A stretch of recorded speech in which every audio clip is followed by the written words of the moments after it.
Welcome to the Listen to Your Footsteps podcast. I'm your host, Kojo Baffoe. In this podcast, I speak to Africans from across a multitude of sectors, including business, art, culture, media, design, technology, advertising, and everything in between, delving into their journeys and reflecting on the lessons they have learned along the way. It's about gaining insight into why and how they do what they do. These conversations offer a treasure trove of takeaways on a wide range of topics, including craft, relationships, wellness, parenting, entrepreneurship, and much more. Welcome. So my guest today is Taryn Gill, who, according to her IG bio, is an entrepreneur, a curl care innovator, builder of brands with fans, mum, chef, founder of The Perfect Hair, and a bunch of other businesses. Welcome. Yeah, thank you for having me, Kojo. So I had a realization. You studied at the University of Natal, Durban. I did. I think we overlap in our time there. I also had a feeling 93 to 95 was me. And I was there 92 to 94. I knew it. I couldn't remember for sure, but yes, that makes absolute sense. And it's random how we then kind of met many years later. Yes. But it was literally just today. I was kind of looking at I was looking at all the stuff that you've done in your life, and I'm like, oh, we were in the same. We did. We were in the same spaces. Because when we last worked together, I was at Sunday World. Yeah. Yeah, and you were doing performance poetry for the brand. Yeah. And let's not talk about. I had to take my clothes off for that. I made him take his clothes off more than once. I think we did a national road show. Yes. We were both young and we were both quite daring. But I didn't take my clothes off, just you did. But it was actually really, really good performance poetry. It was fantastic. I mean, we did all kinds of crazy things for Sunday World. Yeah, I mean, I'd hope it was decent. So you kind of give a backstory. Fun. So the brief I was given was to write a poem about the duality that a lot of people duality a lot of people live. Particularly if you come from the township. Absolutely. So it's there's your roots and where you come from, and then there's the spaces you navigate. An investment banker will be in Sandton and Rosebank and those kind of spaces. But maybe on the weekend or during holidays or like a Sunday, we'll spend the day at the car wash. That was so the brief, it's being able to navigate and how we navigate multiple spaces. And I remember you said it'd be really cool if in your dress you could show the same idea. The idea was meant to illustrate the transitory nature of the consumer. And when I said to you, it would be great if you could physically do that, and you went from one outfit to another, which involved technically taking your clothes off. But how I cheated was I had shorts under.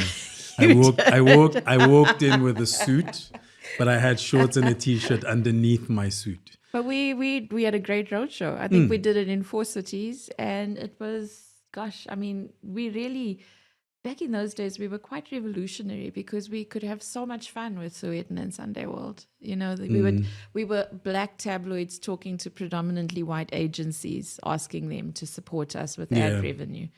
And we just great memories. And I thought it was highly successful, and the girls liked it a lot. So, although it was always interesting watching people's reactions, and just kind of the involuntary response as somebody realizes what's happening. And I'd take off my jacket, loosen my tie, and before they realize, okay, he's not stripping down. Just watching the eyes and watching the reactions and sometimes like a violent internal, okay, is this really going on? Yeah. And then the relief. Yes. It was always an interesting, an interesting exercise in understanding kind of human nature.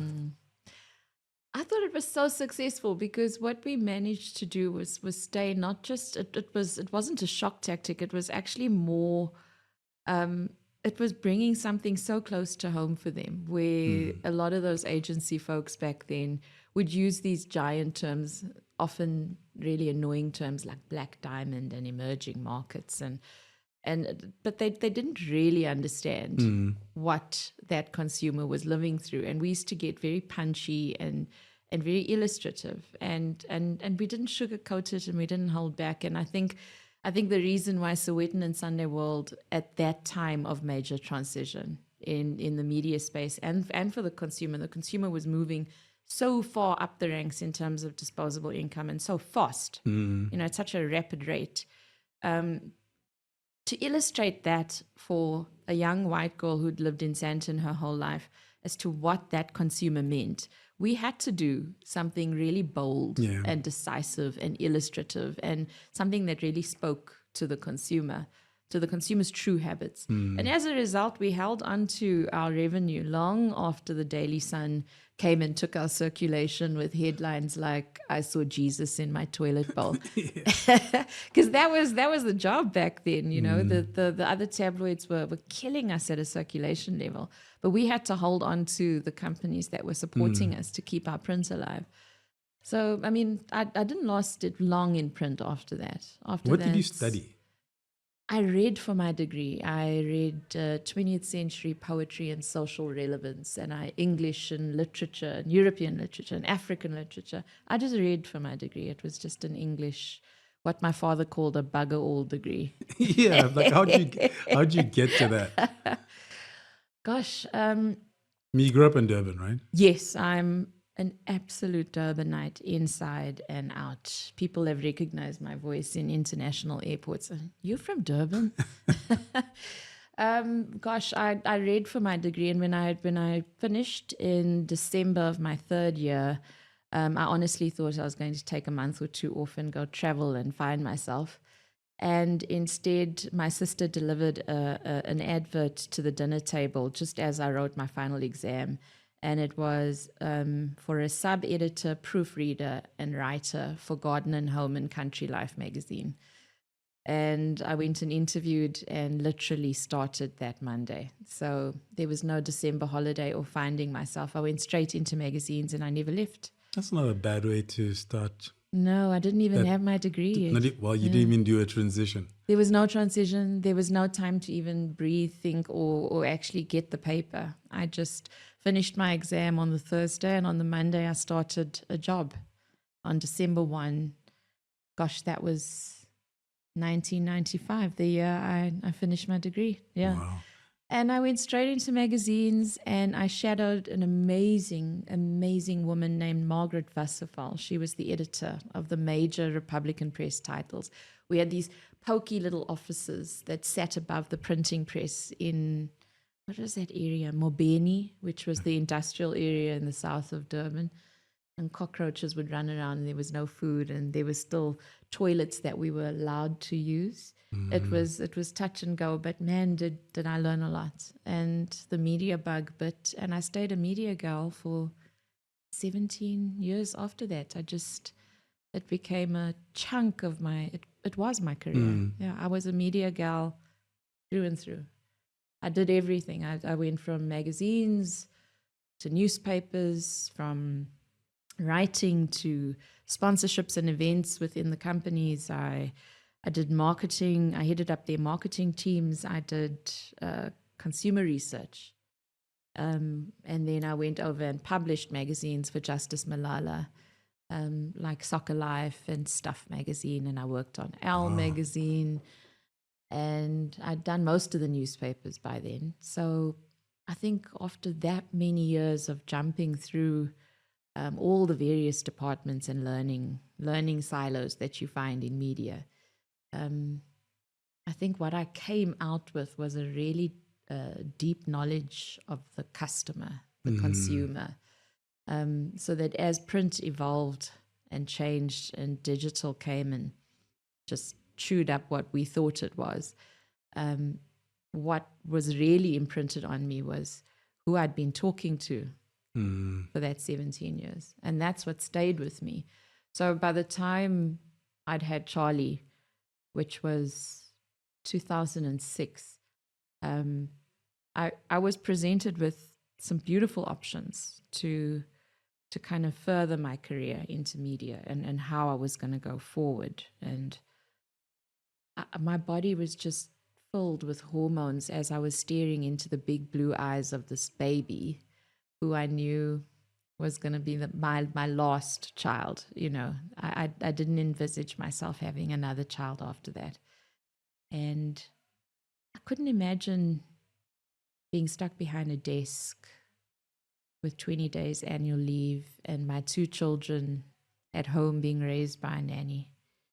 And I made a very, very impulsive decision to end the career and start consulting.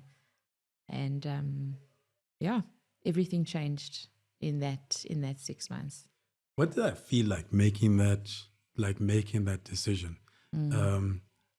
Especially having worked kind of within, let's say formal employment for so long. And I asked that because I come from a slightly different background in that I was raised in entrepreneurship, and my father had multiple businesses in multiple sectors. And even after I left home and I settled in Joburg, I was still involved in family business, but also the spaces I've worked in have been very different. I mean, when I first came to Joburg, I worked for a cousin's furniture company. And then I started an IT consulting company. And then I worked with a fashion designer, and I've done stuff in youth development, etc. So it's like I'm weirdly wired to be able to change, to be able to deal with let's call it the unknown of, okay, I'm just going to go out and try this for a bit. And we'll see what happens. And a lot of people say it's brave, but it's all I know. And the idea of being in one place, doing one thing, probably terrifies you. Yeah. You know, at some stage I was looking at, I majored in marketing. So at some stage I was looking at maybe getting a proper job. And, I was married, I had my son, and, the world of entrepreneurship, things are always up and down. And I had that growing up. I had that in the house. And then I had that in the world that I'd created. But I was like, okay, maybe I should take 5 years to go and find stability, to go and find, for somebody to pay me every month. And nothing quite like that ping. Yeah, without me having to chase anybody. And I had a mentor, and he said to me, I think I was about 40 then. And he said to me, look, you're at the age where, corporates, you'll come in at a particular level and you don't have the experience in the space, because they say 10 years of experience in marketing. And I'm like, I have started businesses, shut down businesses. I've marketed myself as a poet. I've marketed other businesses. And it's like, no, they want it in their environment. And yeah, the idea of going into a place and doing the same thing and focusing on one thing every day, that's the unknown for me. But you're coming from the opposite perspective and kind of coming into my world. See, I think I'm a bit like you, but like my sign, Sagittarius, I'm kind of half man, half horse. It's quite centaur, in the sense that while I cut my teeth in media, I never stayed anywhere too long. I moved from mags. I learned how to write. When I got bored with that, I moved to, and most importantly, what I learned as a very young girl, I was just a girl. I was fresh out of university. I could barely comb my hair and get into my car and get to my desk in Ratty Mobeni on time, So what I learned there was how to plan editorial concepts, because I just shadowed this woman. I was fascinated by the editor. So I would just shadow her. She'd have to beat me off as she'd go have a tea or go to the toilet. I was fascinated in how her mind worked. So I learned the bigger concepts there. I just pretended to write about horses and country lodges, but it was, for me, it was her mind I was trying to understand as a strategist and a planner of content. And then got bored, as the horse in me does, and I went into newspapers. And of course, it was such a time. Newspapers were thriving, and then I went from writing to sponsorships to leading up the events team, and then I got bored with that. And there's only so much 7-day-a-week drinking one person can take. I had my daughter, and everything shifted personally. So then we branch out into the tabloids of Johannesburg, which was oceans away from what I was used to as a beach girl in Durban. I was running beer festivals and beach festivals and talking to clients like Mr. Price, and the Gunston 500 surfing contest was evolving into something new, and the Durban July. And, I'd come from a typical beach town and get thrown into the townships of Joburg with Sowetan and Sunday World, and I had to learn the culture and the customer first, and nobody made me do that. I wanted to do that. I wanted to really authentically represent those titles. So it was big shift, big change. And then the wild horse in me was very thrilled by that. I think that was the longest stay. I stayed at my Sowetan post for something like 4 or 5 years. I didn't jump for 4 or 5 years. And then I met my second husband and evolved into the Sunday Times head office group. And there I had to really knuckle down and learn a whole new set of skills that was real brand strategy, real corporate comms, real consumer research, and then shifted away from the newspapers to go into their mag division, which was a completely different way of publishing. The way you'd publish Al to the way I was working on the newspapers was like two different worlds. Again, more change. Yeah. So while the two back hooves may have been implanted in the soil of media, the two front hooves were always grasping for new things, because I think half of me really craved that, And it was then that I had my second child, and I just realized my husband's track at that point in our marriage was going fast, and if I was also going to go fast, who was gonna raise my kids? And like I say, it was quite an emotional and impulsive decision not long after Charlie was born. And I almost resented it for a few years there. There was a bit of pain involved, that so much of my identity and freedom as this half horse woman got quite locked down in the role of motherhood, and I had to reinvent myself. I never resented the role. I think motherhood was the biggest part of my heart from the day I gave birth to Belle, my first child. Always the biggest part of my heart, and I never resented that. But I lost some freedom, and I lost some elements of myself as I became a caregiver to the two biggest parts of my heart, who were now floating around outside my body. I had no idea how to even love like that. It was such an emotional time. And from there, I was now forced into a reinvention, and I couldn't be half-assed about it. I had to be incredibly bold and brave. We were lucky in the sense that my husband at the time was doing very well, so it gave me some room to be quite adventurous. But I was digging deep to reinvent at a time when I didn't even know who I was. I was a young mother. I was a wife. I was trying to be Taryn. We were moving into a big home. I was playing Martha Stewart at home with gardening and renovations and planting trees, and all these parts of me were emerging. And only now that I'm on the other side of that motherhood and wife spectrum, where I've stepped away from my marriages, and I've stepped away from being Martha Stewart of the suburb and all of that, and now as my kids get older, And I'm starting to face that emptiness square on. Only now can I honestly say that I've achieved what I wanted to achieve in that evolution into entrepreneurship, to reinvent myself as a person who wasn't afraid to trade what I had outside of the comforts of corporate. Only now. It's taken me a long time. I think it's also, I mean, isn't that the cycle itself, in terms of going through those experiences and those moments to be able to get to the point where you go, oh, that's why. One of my favorite quotes is by Steve Jobs.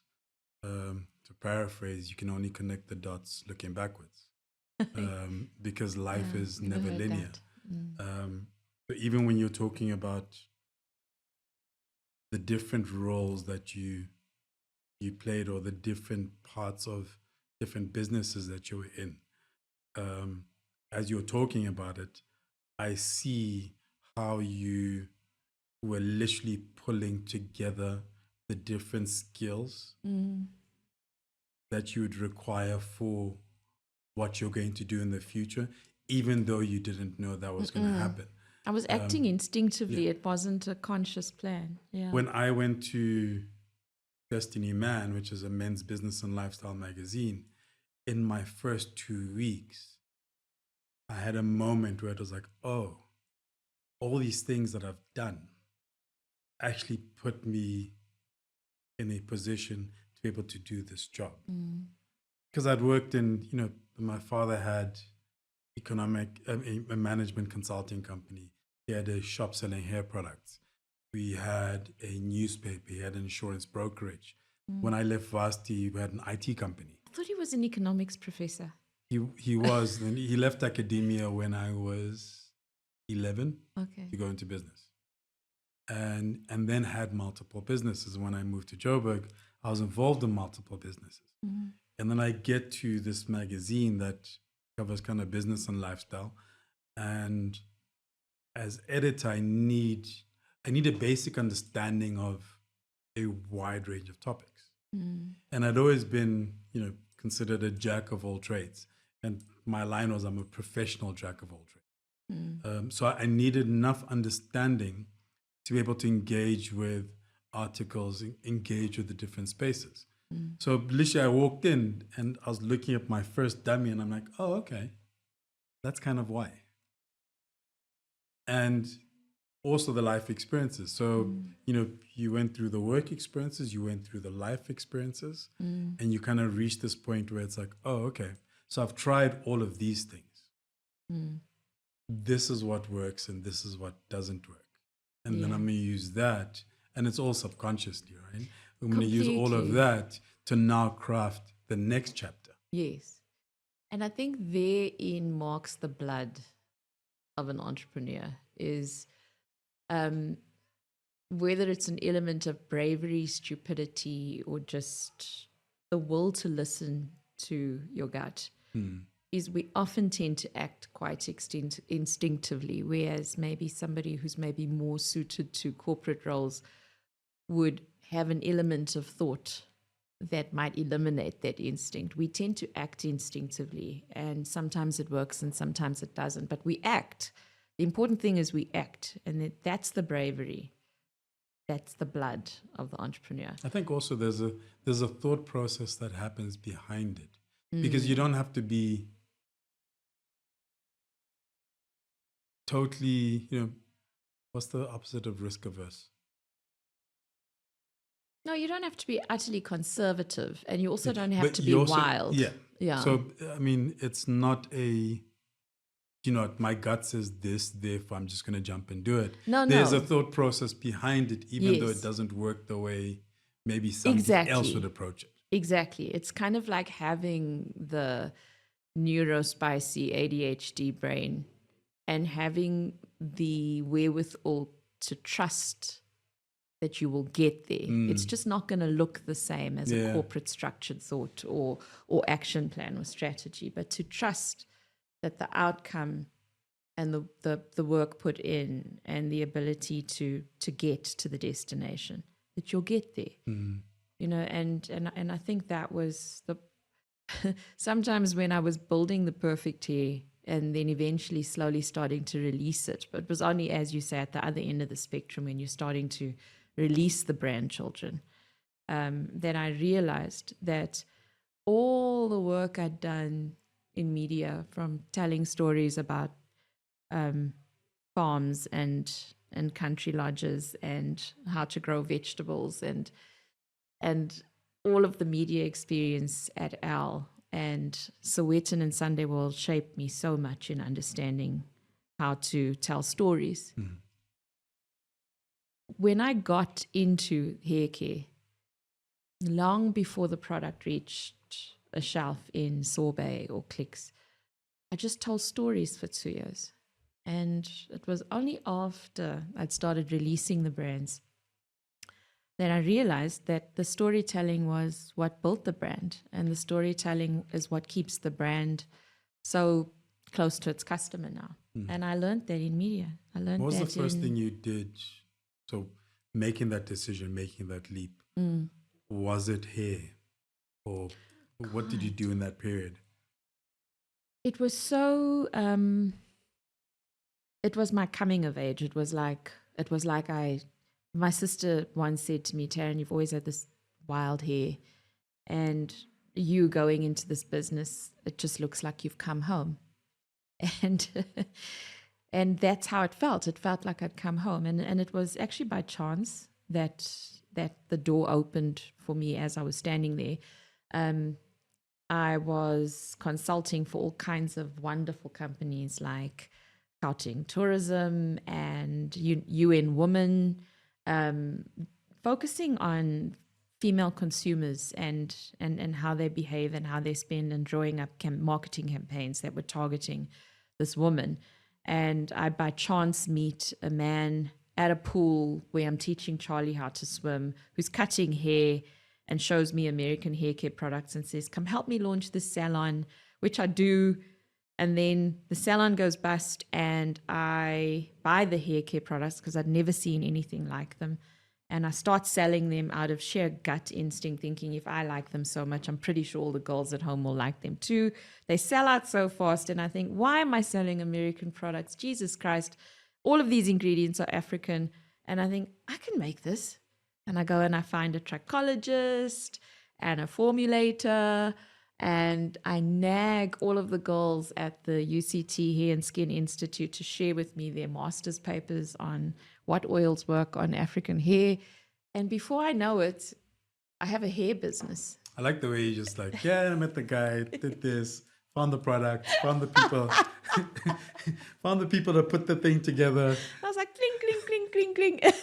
But the thing that kept me going, and the thing that kept me plugging little pieces of Lego into this thing, was I just tell stories on Granny Facebook. But then Facebook wasn't Granny Facebook. Then Facebook was Facebook, So, I mean, hey, suddenly I was talking about my hair journey as a child and my mother's wild hair and how that inspired me to have this wild curly hair. And why were we calling our hair krus? And why did our hair have to go home in the, you know what going home means, right? Mm-hmm. Right. Why did our hair have to go home in the humidity? Why couldn't we just let it go home? Wasn't it home already? And and I started having these really honest conversations about hair. And before I know it, I've got 15,000 women following me on Facebook telling me about their hair. And we have this conversation and I say, what if I make a shampoo and I send it to you? Will you tell me what you think? And before I know it, there's a little community going. And then we're building a culture that says, let your hair go home. It's fine. Why don't you wear your curls to the wedding? Why, if you're going to the funeral, do you have to straighten your hair? Who told you that? Who said that you had to do that? What does it mean to straighten your hair? Why do you want to look like someone else? Isn't that hair your hair? Why are you doing that? I don't know, because my mother told me I should, because I'd be so awkward having that hair in the boardroom and my boss wouldn't like it. And I feel untidy. I feel unkempt if it's not straight. And why am I burning my child's hair at the salon? She's only 2. She's crying. I feel bad. I didn't sleep last night. And we have these hectic conversations on Facebook. And that's when I knew I had come home, and I let go of all the other consulting jobs. And my husband was horrified at the time, but he allowed me the freedom to go and take the chance. And that, the first few years are expensive. It's hard, and it took a hell of a toll. But we did it because those conversations just didn't stop. No matter how many assistants came on, or what staff I could get in to do the bigger jobs I needed, or whatever. I needed distribution. I needed trade marketing. I needed a manufacturer and a packer, and I needed 2 or 3 logistics girls in my office helping me to supply everybody from Superbalist and Take-A-Lot. And I had 80 Edgar's stores at one stage that I was delivering from a home office. I had my first opportunity was to go into 10 sorbet salons, courtesy of Candace back then. And it was just the biggest leap of faith and confidence. And suddenly I'm churning out this product. Suddenly there's demand. Suddenly these conversations have moved from a Facebook page to making this woman go into an Edgar's store and buy actual product. So the storytelling and the culture and the community and this kind of cult that we created, it turned into a transactional thing. Somebody was buying something and putting it on their children's hair. That was amazing to me. That was mind-blowing. You are listening to the Listen to Your Footsteps podcast, a podcast in which I chat to Africans from a cross-section of society and sectors, including art, culture, design, business, and creativity, to name a few. We delve into their journeys, the decisions they have taken to get to where they are, how they do what they do, and everything in between. Essentially, we go wherever the spirit takes us. Now let's get back into the conversation. Was it a mind switch? Or were you conscious of going from working on brands where you're behind the scenes to working on something that has you centered in it? All of a sudden, it's you as a person that's centered in this thing, and it's your relationships and it's your reputation. It's whatever that comes out of your mouth. Whereas for your career for a long time, it was you were faceless to a certain extent. Completely. I mean, you're a paid employee. Yeah. That in itself was a huge test of self-confidence, because I think what a lot of people don't realize, everybody said I was this wild child, and ended up in a convent for 2 years. Apparently, I was very badly behaved, and the nuns did nothing to help in that regard. But apparently, I was quite naughty and always pushing boundaries. And by the time I got to high school, I think that carried on. But what might have appeared like a bit of a crazy risk taker, I was definitely a rebel by the time I got to university. What was inside was a child with very low self-worth, and I had giant parents. I came from a giant family, very big people, big presence, big opinions, and I didn't altogether feel very confident on the inside. And I always had this mad hair, and I was short and I had glasses, and I had these physicalities about me that didn't help with confidence. My mother would always say, "Don't worry, Taryn, your boobs are coming in the post." They never did, but thanks, Mom. and inside I had low self-worth, and low self-esteem. I think my ADHD and my wildness, and not afraid to be wild, not many people knew that about me. And by the time I reached motherhood and I'd started to form as a woman, that I think is when my confidence started to really kick in my mid-20s. And by then my career was really good. That built my confidence more. When Perfect Hair started and I started taking on the face of the product in like year 1, 2, 3, it happened so organically. And it happened almost without me knowing it. I was literally in the early stages of putting Nike slides on and shorts and a t-shirt and a red apron and going to sell my products at local markets, because I was really in it, like feet in it, you know. And I almost couldn't fathom now what was I doing as the face of this brand. I didn't know what to do with it. And then I thought, fuck it. I'm just not going to do anything with it. I'm not going to do anything that isn't me. If they don't like it, then they shouldn't buy it. So I didn't do anything extravagant with my hair or my clothes or my words. I just kind of stuck to me. And in that sense, it took a bit of pressure off. It allowed my confidence to build a bit more. And then I just thought, just stay, fuck it. Just stay authentic. Just stay you. And if that ain't good enough, then they can always buy something else. And that's what I did. And now I think I'm moving into a journey where releasing the hair brand slowly and my involvement with them. The products I build from here on, and I do want to build more products. The products I build from here on might not be Taryn-centric. I think they'd be customer-centric. I don't necessarily think that brands always have to be built on a founder. My hair brands definitely are, and I don't regret that at all. But I think the brands I build from here on in will be mirrors to who buy them.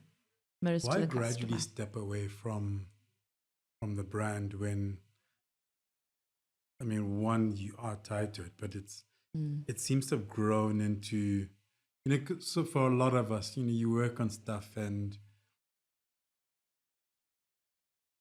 you're able to grow and build, but it needs a grind behind it. And the reach, we're still getting to the stage where majority of the brands we create achieve, let's say, national reach and beyond. And with Perfect Hair, it feels, because I remember you sending us, shampoo and stuff. Yeah. Early days. Yeah. And then all of a sudden, I literally every shop I go into, it's there on the shelves. And nationally, and historically, because I also used to sell hair products, like locally, it was always, Black Like Me. Like the Black Like Me story and the Stay Soft story were the big stories because those were the only ones that were built here. And it really feels like you've created a brand that sits at the same level. But in a way that's, I guess, in a way that feels organic and unassuming. But all of a sudden, like I said, all of a sudden, one day I'm being introduced, the next day it's everywhere. And then we were recently talking, and you were talking about like now stepping away from it and looking at the next thing. It's like, why step away? Well, it's like every decision in life. They're never easy, and it's never a simple 100% one way, yes or no. I'd also like to add, because I asked that question also because you've built this community around it, and that community has come there because of you. Yeah. So somebody may say, or somebody may feel like, okay, well, she brought us in and now she's just dropping us. She's like made her money and she's dropping us and she's moving on. Yeah, I really would hate for that to happen. I mean, that I'm praying does not happen to the brands. And I haven't stepped away entirely. But what had to happen in year 5, 6, I reached a point where the demand was too big for what I could deliver. And we didn't have the appetite for any more risk. I'd already put a lot of our money into it. And now was the decision of, okay, plan your exit. Now that the baby's grown, I can't afford to feed this beast anymore. And suddenly there's demand. Suddenly I have something that people want, but I don't also want to walk away from what I've built. The brand kid is still essentially something that's so intrinsic to who I am. And I don't want to let go of the community and this cult that we've built. I strike a deal with a local distribution company, And it does have an exit clause for me as I sell the royalties over. So I'll find out in a year or so how that pans out for me from a trading term perspective. But the deal is such that the sale of the trademarks that I've built in a South African retail context, the babies are sold.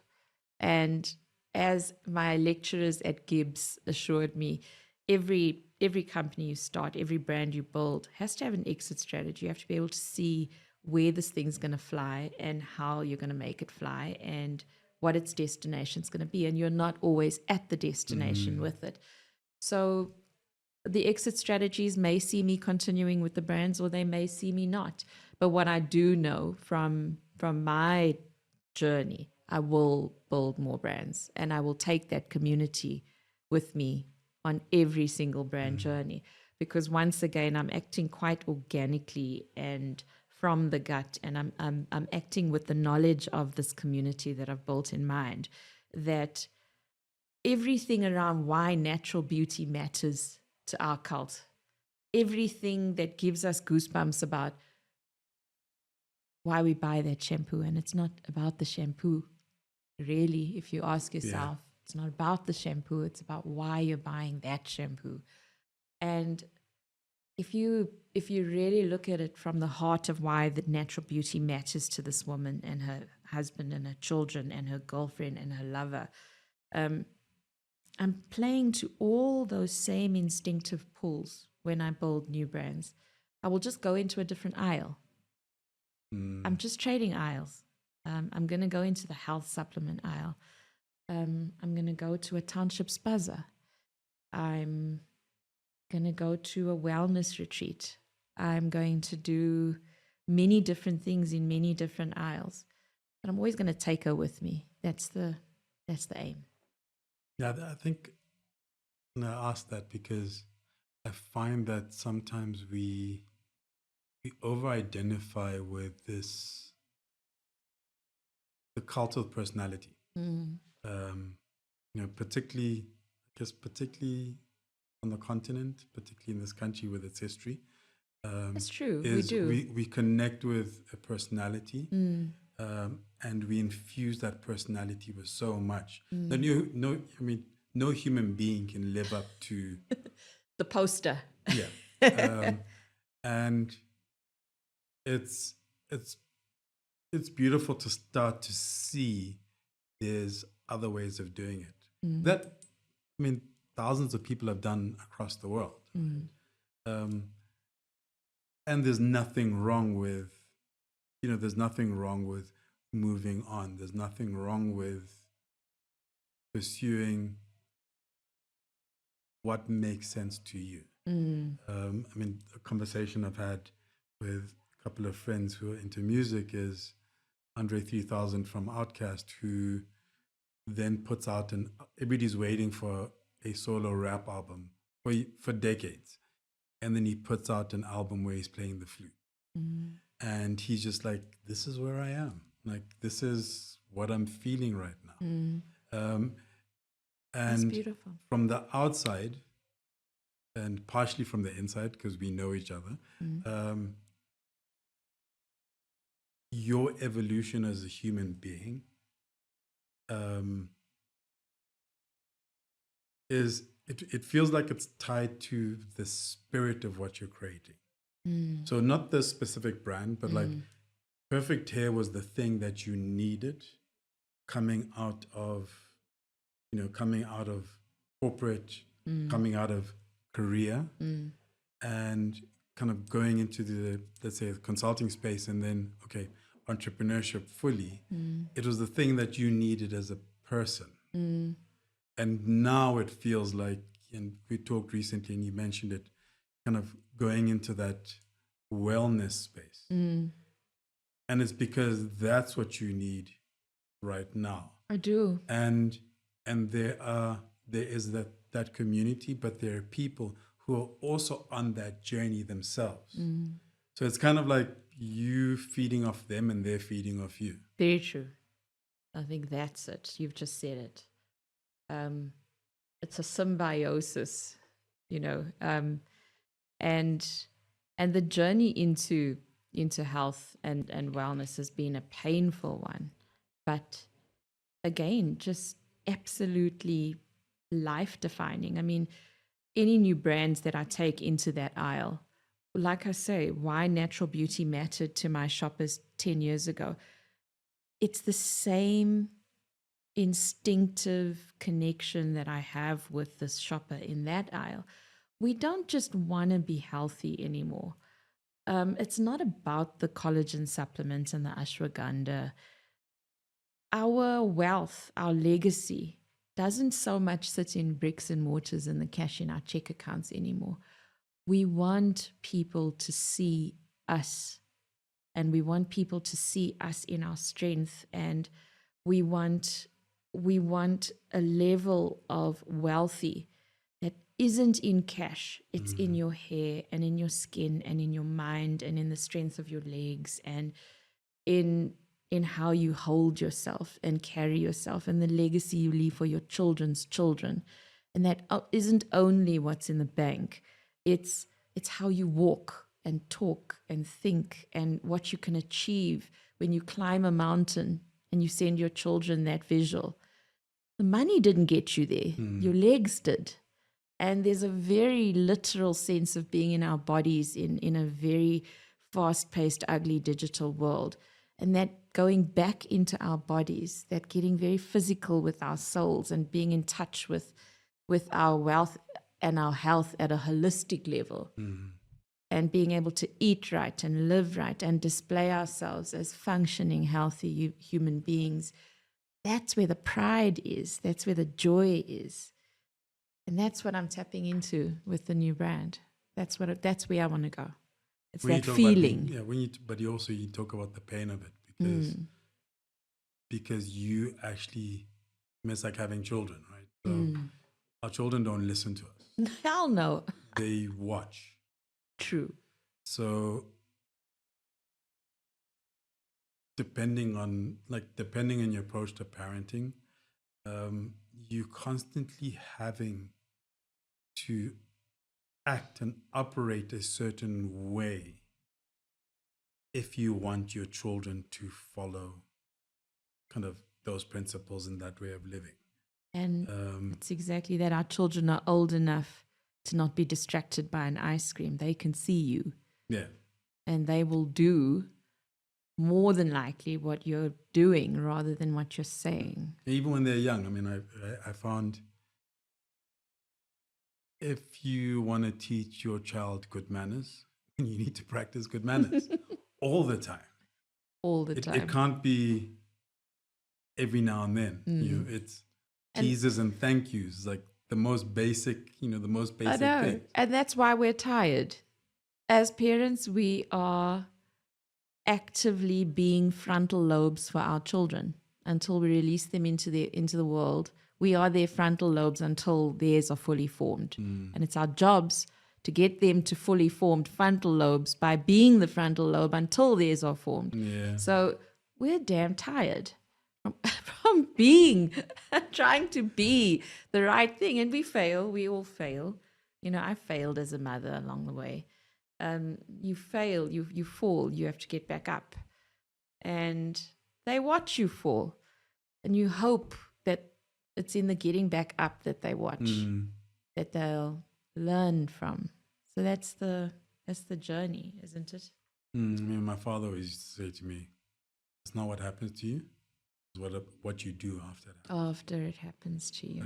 Yeah. And that's something that is kind of stuck with me. Me too. And therefore, especially then having kids, is that it's them being able to see that, like you're saying, like you're going to make mistakes, you're going to stumble. But what happens after you've made that mistake? All of that feeds into the new brand that I will build. It's all of those moments, not just buying collagen. Just talk about kids, because I'm still at the my oldest is 17. So I'm now at the Lucky stage where you. it's like, I don't know how lucky, but like, I'm now at the stage where it's, at some stage I have to let him out into the world. And I'm at this stage where it's grappling with that. Like, because we've done the, the younger way I create the protection. And now it's recognizing that at some stage I have to let go. And I mean, and it's, I've realized it's harder for my wife. Like, she still can't get over the fact that he's growing a mustache. And this is a point of contention. And I realized at some stage it's because she's now seeing her baby, her first baby, actually becoming a man. But you've already let one I let go. one go. Yes. And now you have the second one that you're It's about to go. that's about to go. What is different this time around? This time round, I am 6.5 years later, because there's a 6.5 year gap with them. I'm a very different woman. In a very short space of time, I survived a life change, a divorce, a home change, children, my children morphing into young adults, me morphing into a completely different phase of, I don't know, we want to use silly labels like perimenopausal, peri chicken wings. In fact, we are all journeying, we are all changing, we are all hormonally, I suppose, imbalanced at some point of the month. But there was a whole lot of change that happened in my life in the last 2 or 3 years. And fundamentally, the person who let my first child into the world and the person who's going to let Charlie into the world, very different woman. And I think I'm wiser. I'm wiser, and I have a calmness to me that age has brought that maybe is not as guttural and panicky as I was before. And of course, I think the most distinctive thing that will mark your journey is the nature of your child. I have given birth to 2 very different humans. The release from the nest of my eldest to the release of my youngest will be 2 very different things, and they'll look different. They'll be timed differently. It'll be different natures because they are such different humans. So I think it's the child who will mark the biggest difference in my case. I think the baby will do it in a distinctly different way to the way the eldest was. And that's fine. And I've come to accept that. I've come to accept that I can't mimic the 2. Yeah. There's a certain amount of lesson I can learn from the first one, but there's no ways the 2 will look the same. And you'll probably find that. Yeah, I mean, I think the personality thing is that I kind of tapped into quite early, because there's 4 years between my kids. And my daughter came into a family that ran a particular way. And even personality-wise, routine was, you kind of had a fixed routine. And then she just came in and went, okay, you guys doing this, you guys think the world operates like this? No, this is how I operate. Let me show you. And I mean, when she was younger, she used to complain that people don't talk enough. Like, it's always just quiet in this house. Like, and during school holiday, she's happy to go visit friends for a week. And I'll phone and go, aren't you missing me? And whereas my son likes likes home comforts, likes his space. I am very much the same. The same. So people go, okay, you come pick me up now. Like, he can spend a night at a friend's place, and close friends. Yes. And he'd be like, can you pick me up at 8? I'm like, dude, I'm going to sleep He's in. ready. It's like Saturday. Like, I'm sleeping in on a Saturday, So the personalities wise, kind of, I learned that quite early. But the lessons are more, I mean, my daughter just turned 13. And well, about December 2023, she started becoming a teenage girl. And it was like, I didn't see it happening, but there was a moment I was like, oh my God, I'm now dealing with something very different. And it was just, the little makeup, the gloss, the hair, making sure the edges are laid perfectly. There's the cult talking. Yeah. And it took me, once I realized it, and I'm still working my way through it, but I had that moment, I had that epiphany where I was like, okay, now I also need to kind of evolve, because and my daughter and I are close. We'll do stuff together. I go roller skating with her. She's the one kind of more willing to hang out with me. That might end soon. Yeah, well, I mean, all those things.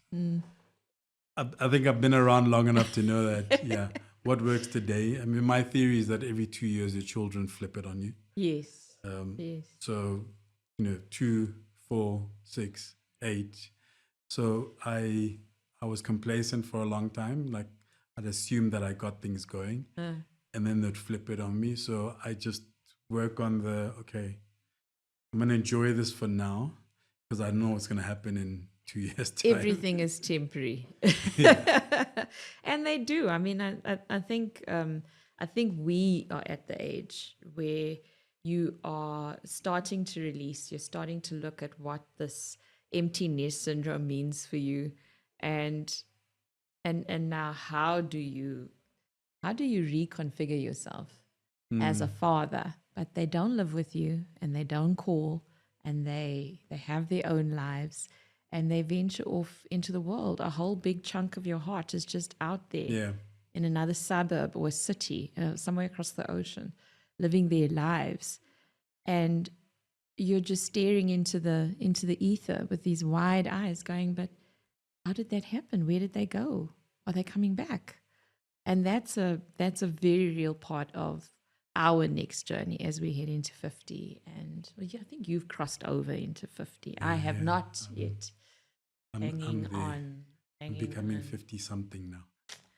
I'm about to be 50 in another year, but and now begins the greatest reinvention of ourselves, as that pouring into that other human, that big part of your heart, not becomes less. It just becomes a different type of pouring in, and they physically leave, they emotionally leave, they spiritually wander off. And now you have to look at you in the mirror and go, right now, who's Kojo when these two humans have drifted off? What does that look like for you? Because it's around the corner. I still got another. God, no, mine's I still right have another. around the I have corner. another 4, 5 years. No, God, I wish. I do not. I think I got like 4 minutes before my youngest kicks it. I have.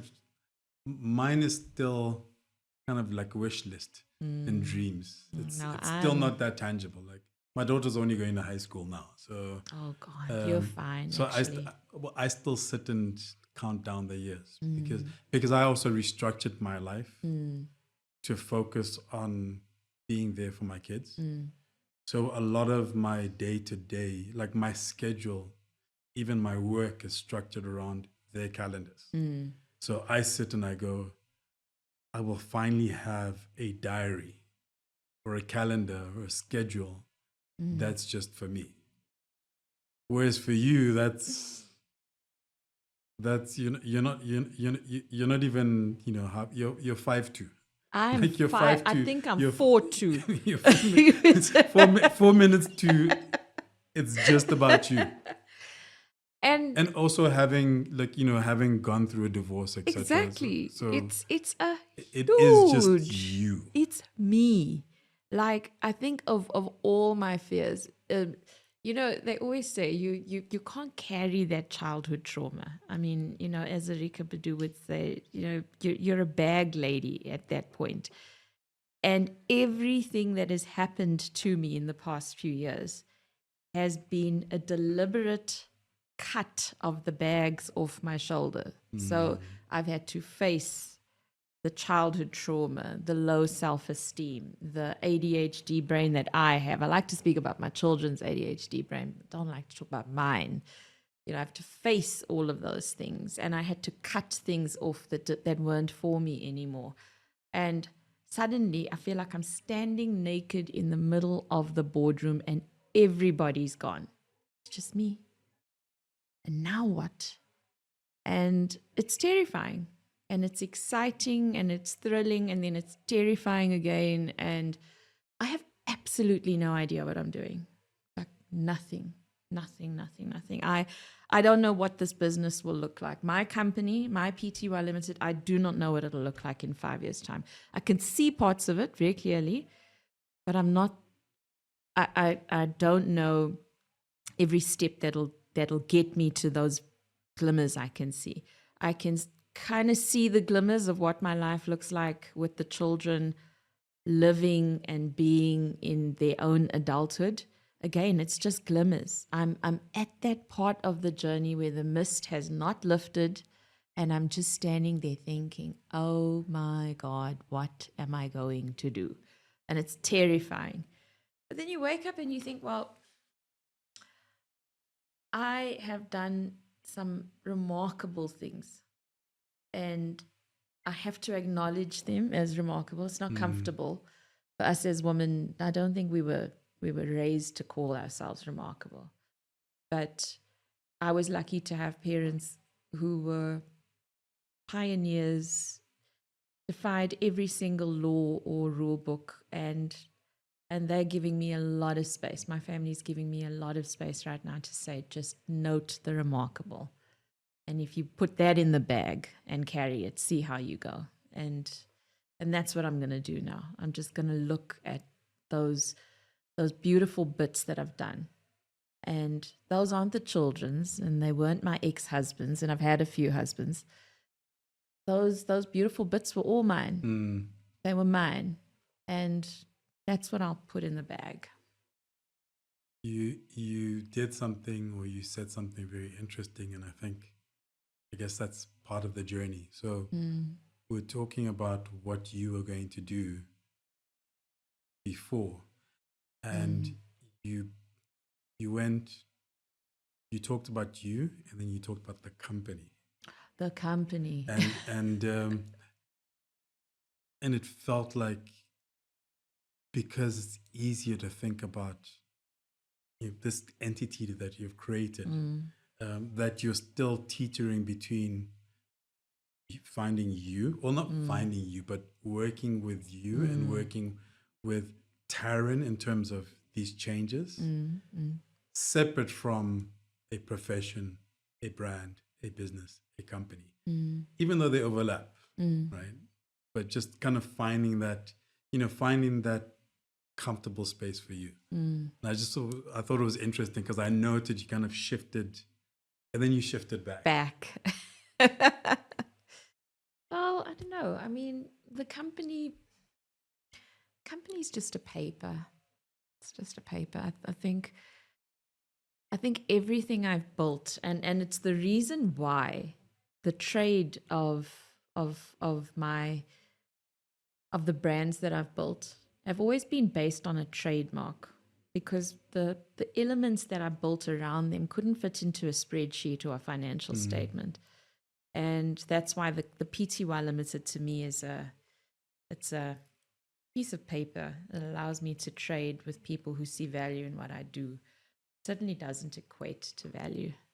The stuff that I've done, especially in business, doesn't fit into the box. The Excel spreadsheet can't compute that. Yeah.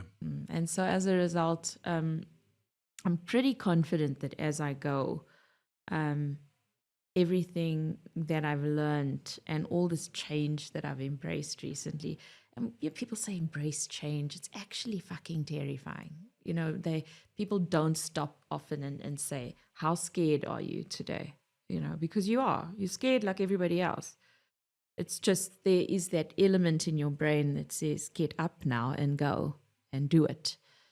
And just like in life, in the PTY Limited, I cannot be afraid to do more trademark sales. I must do more trademark sales. It's what I feel I'm good at. So I must evolve. I must go into other aisles and take this woman with me. And for that, you can't have fear. You can't.